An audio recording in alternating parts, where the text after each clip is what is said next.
Up Thank you. next, we continue with another impactful keynote presentation on information security, protecting your sensitive and confidential information by Mr. Djamil Jadoo, Territory Manager from MBCOM, who is our prestigious strategic partner of the event.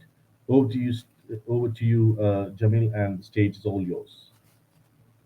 Thank you, Roger. Am I audible? Yes, you are. Okay, it's a pleasure being with you guys, and I would like to thank Trix Event for organizing such a wonderful event and having such a nice attendance. So, without any further ado, I'm going to share my screen so that we can go through the presentation. Okay, so please let me know if you can see the presentation. I'll let you know as and when it comes up. Yes, it Okay. is up. Okay. Okay. So thank you everyone once again, and good afternoon or good evening, depending from where you are. So I'm Jamil. I'm the territory manager at MBCOM. The name might be a bit confusing. So MBCOM is the official representative of Broadcom for the region, and I'm sure a lot of you have heard that Symantec was acquired by Broadcom. So that's why you will hear Broadcom, MBCOM, and the Symantec one. So I have my contact details on the slide here. So if you need to engage further, ask any clarification of questions, please feel free to reach out to me. So the topic of today is information security, protecting your sensitive and confidential information. So I will be speaking a bit about the key data protection drivers and use cases, the comprehensive data detection technologies that we have, the approach to securing confidential data, and the unified solution that we have for both on-premise and on the cloud, like has been the case with a lot of talks that has been happening during the course of yesterday and today. And I will end with the SASE framework, which encompasses, the bigger picture when we are talking about cybersecurity. So in the recent days, month, we have been hearing a lot about data protection, especially in East Africa, where the law has started to be enforced. So there is a lot of challenges and disruptive drivers that are pushing towards that data protection. So there is a lot of talks around zero trust. How do we defend that increasingly blurred network perimeter? So we need to make sure that everything is questioned, everything is asked, and not trusting anyone or any device at any point in time. Another driver is securing the digital transformation journey that each and everyone is having, and this has accelerated a lot with the COVID situation that we have been having. So without that digital transformation, a lot of businesses would have disappeared, and we need to be agile and make sure that we are complying to the new way of doing things. Work from anywhere means that we are putting our sensitive information, our confidential data in the hands of remote workers, whereby this needs to be adhered to. Compliance and privacy is something that is of utmost importance. We've seen the fines that have been pushed towards a lot of multinational organizations. Now we are seeing the laws being enforced to local organizations as well, whereby there has been fines that have been applied. And obviously, the last point, which I think is something extremely important, is the protection of intellectual property of each and every organization. We would not want, our intellectual property, our customer databases, our private information to fall in the hands of the wrong people. So these are the drivers of why we need to have information security within our respective organizations. And when we look at the diagram that we have at screen here, we see that there are three main points that need to be taken into consideration. Firstly, we have different data types. We have different channels through which we can exfiltrate information. And lastly, we have different kinds of threat actors that can be targeting our organization. So when we are talking about data types, it could be anything from personal identifiable information, from the payment card industry, GDPR, intellectual property, CAD design, it could be lists, it could be databases.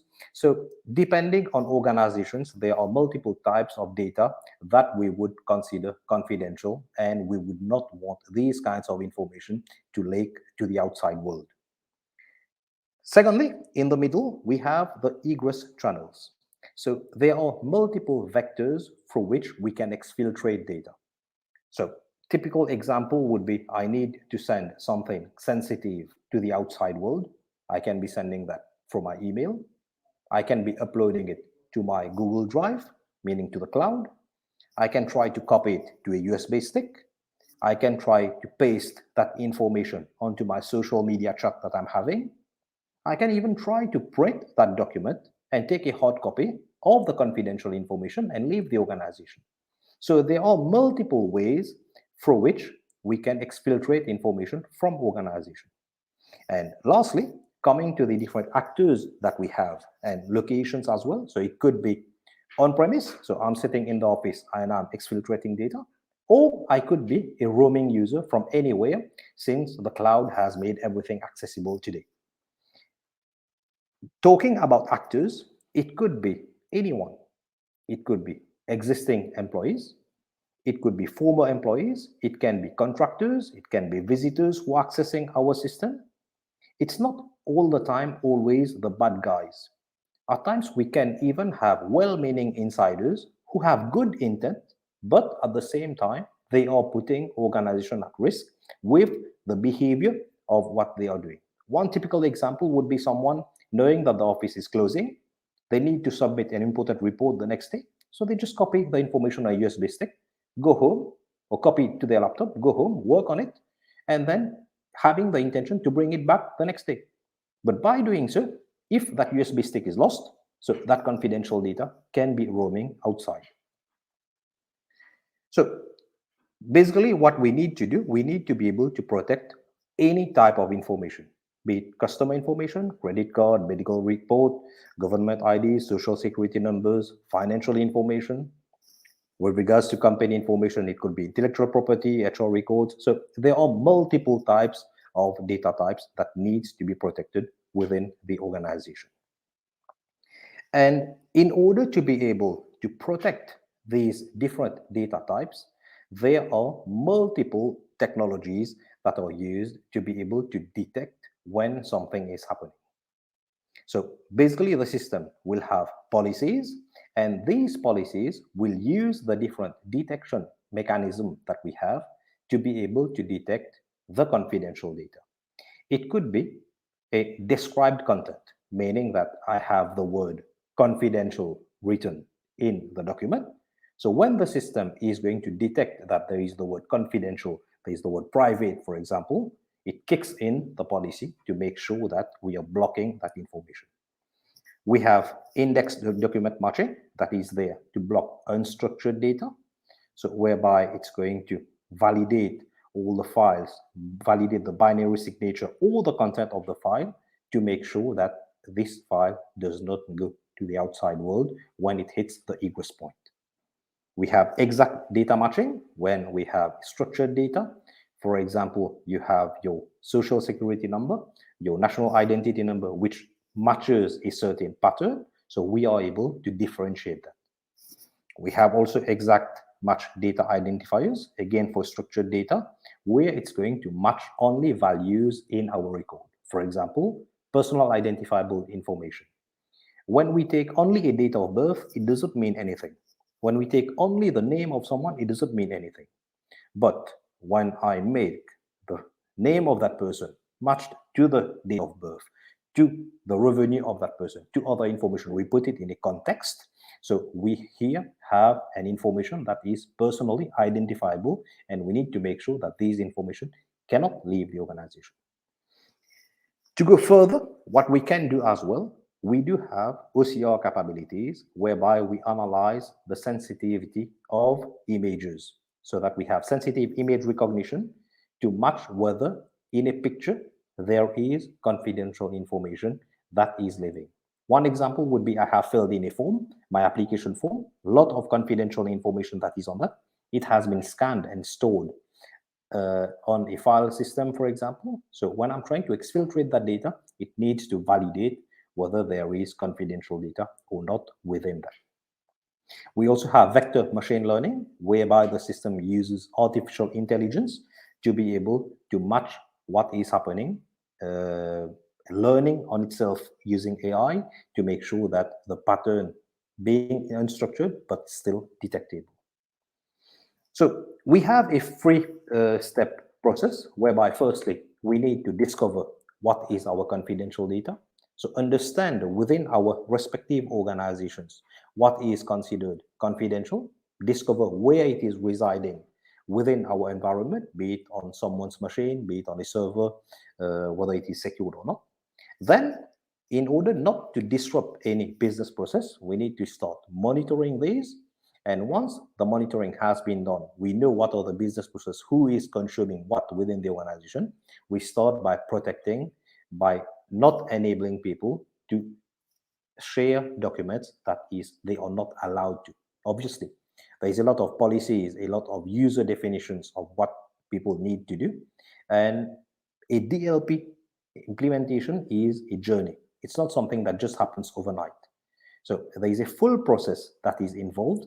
And when you see this approach that we are showing here, we need to understand to have a visibility on the causes of data loss and the high risk areas. And you will see these bubbles that you can see on the screen. They decrease over time when we are implementing the solution, we are configuring the policies, we are providing notification to create user awareness within the organization, and ultimately we start blocking when someone, for example, tries to send a board paper. If that person is not authorized, that person will get a notification saying that this action that you are doing is potentially dangerous for the organization. Please justify why you are doing that. So there is a workflow that is applied to the solution to make sure that we don't disrupt business processes, but at the same time, we make sure that we are protecting the confidential information of our organization. So what we see on the screen here, we have multiple elements that are included within our DLP solution. So on the left-hand side, you will see that we talk about DLP core, which is the on-premise part. But at the same time, we should not be overlooking the cloud part as well. Because today, information is accessible anywhere. So whether I'm using it on my endpoint or I'm using it through a cloud and infrastructure as a service, software as a service, so we can be consuming these different information, and we need to know that we are processing it properly, be it from our managed users, from our managed devices, in the data center, from bring your own devices, from contractors that could be accessing our systems, and even we go to the level of cloud to cloud communication, whereby from one cloud you can move information to the other cloud. So all these we need to be able to secure and have a proper infrastructure that takes all that into consideration. And the last slide that I have here is with regards to the SASE framework, which has a lot of components within the SASE framework. So the objective is to be able to secure the organization, secure the headquarters, the branch officers, your remote users, your mobile users, through different points of presence that they're going to access information and system, and all the multiple elements, the components of SASE that we see within the screen is something that needs to be taken into consideration so that we can adopt a secure and a confidential environment for our employees, for all the stakeholders within the organization, to be able to make sure that we are securing the organization properly. So the secure web gateway is something that is extremely important. We need to have decryption capabilities to analyze what is happening, because the hackers, the bad guys, are at times sending malware within encrypted traffic. Data loss prevention or encryption as well is something that is very important. CASB, SD1, and all the others are things that should be taken into consideration. Roger, I think 15 minutes is past, or can I continue? So we are right on time. Right on time, okay. Jamal, yes. So yeah, so that was it a bit from my side. So if there's any questions, so I can answer that through the chat if you want. But that's it from my side. Thank you, Jamal. So currently we don't see any questions coming up, but in case we do get them throughout the session, we will go ahead and mail them to you, and then you'll be able to answer them. Thank you so Sure. much. Thank you so much, Roger. Right. Thank you once again, Jamal, for the insightful keynote, and I'm sure our eminent delegates would have definitely benefited from a gracious keynote speech. I hope you continue to have a nice rest of the day and do enjoy the rest of the summit. Thank you. Thank you. Thank you so much, Roger. My Bye, everyone. pleasure.